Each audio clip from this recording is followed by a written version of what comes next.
Selamat berjumpa kembali dalam layanan audio Sahabat Seperjalanan. Hari ini adalah hari Jumat 10 Mei 2024. Tema renungan saat teduh kita dengan judul Membuang Keburukan. Membuang keburukan.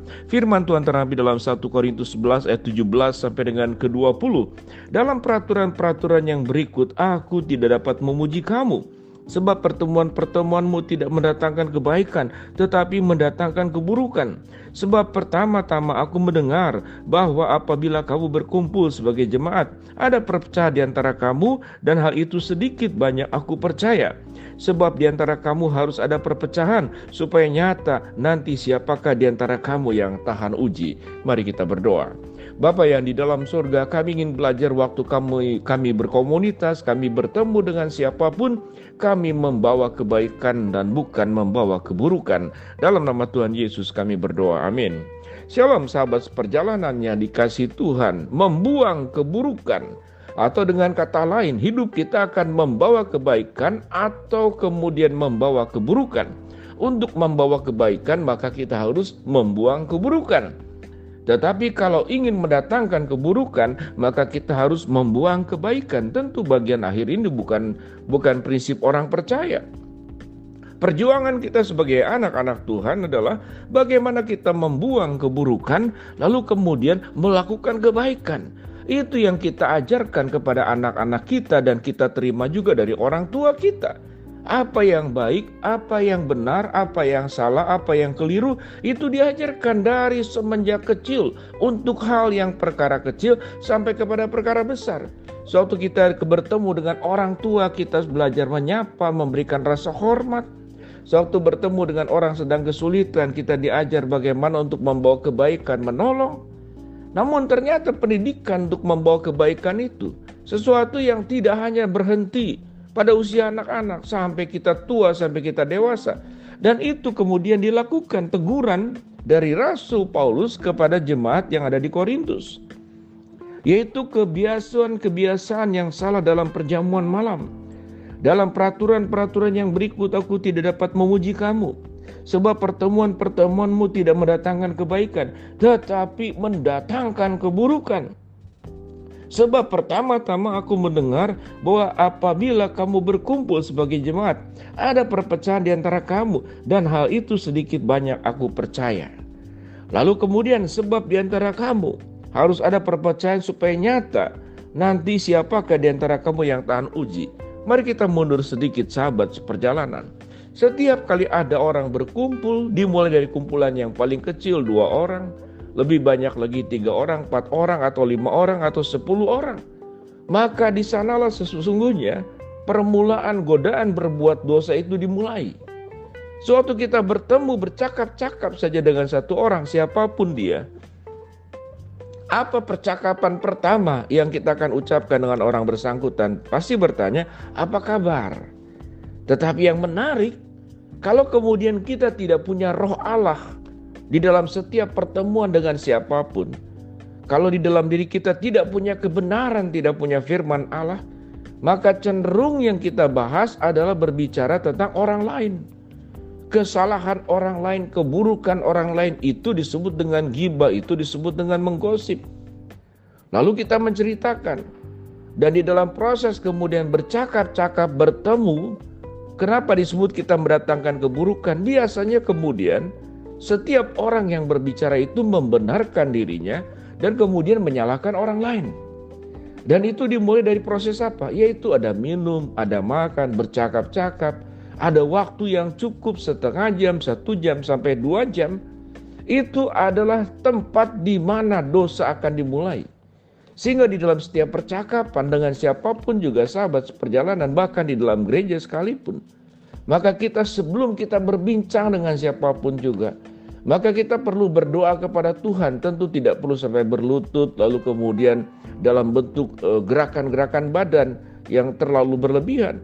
Tetapi harus punya hati bahwa Tuhan, kuduskanlah sewaktu aku bercakap-cakap dengan siapapun, berbicara dengan siapapun, aku senantiasa membawa kebaikan.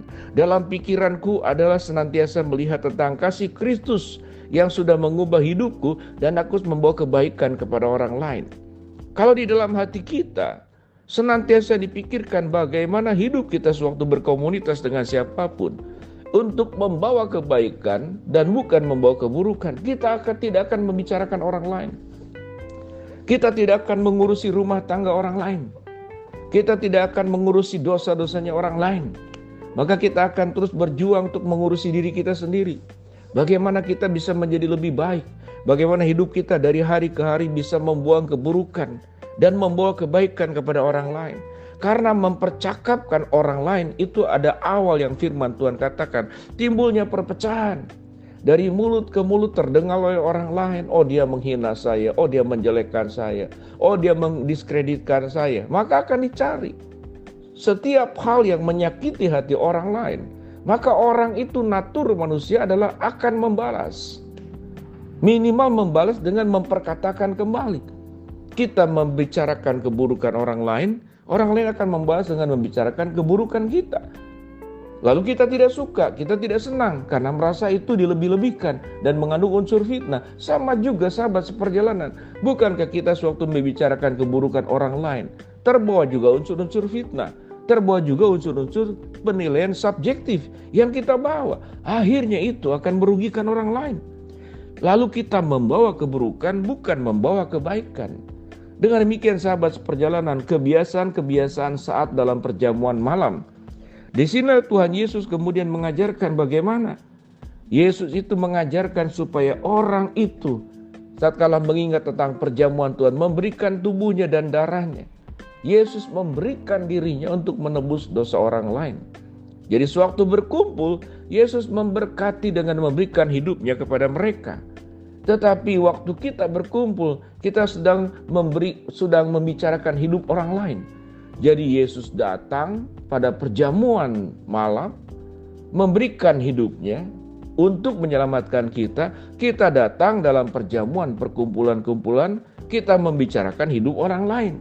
Yesus datang membawa kebaikan, kita datang membicarakan keburukan orang lain. Siogianya sahabat seperjalanan, dalam kita mengingat seluruh pengorbanan Yesus, khususnya melalui perjamuan kudus, yaitu perjamuan tentu ada makan dan minum.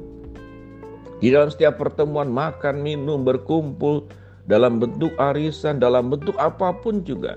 Maka ingatlah setiap kita ada dalam komunitas manapun, berjuanglah dan katakan dalam hati setiap sahabat seperjalanan, dalam rumah tangga, waktu berdua, bertiga, berlima, berapapun jumlahnya, katakan ya Tuhan tolong saya, pimpin saya, agar di dalam setiap pertemuan makan, pertemuan apapun bentuknya, yang punya waktu yang sangat banyak berbicara, agar kami tidak membicarakan tentang keburukan orang lain, tapi kami berbicara tentang kebaikan Allah dan keburukan diri kami sendiri, dan bagaimana kami mensyukuri kebaikan Allah dengan melakukan sebuah perubahan hidup yang semakin hari semakin baik, sehingga hidup setiap kita masing-masing membawa kebaikan. Dan kita akan membuang keburukan. Satu adalah keburukan diri sendiri. Yang kedua adalah membuang keburukan, yaitu kebiasaan membicarakan keburukan orang lain. Maka dua hal ini adalah bentuk daripada sebuah pertobatan anak-anak Tuhan, agar hidupmu membawa kebaikan, bukan membawa keburukan. Mari kita berdoa.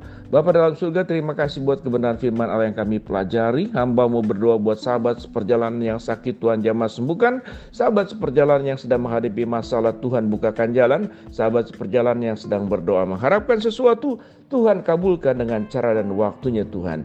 Di dalam nama Tuhan Yesus kami berdoa. Amin. Shalom sahabat seperjalanan. Hiduplah selalu membawa kebaikan, bukan membawa keburukan. Amin.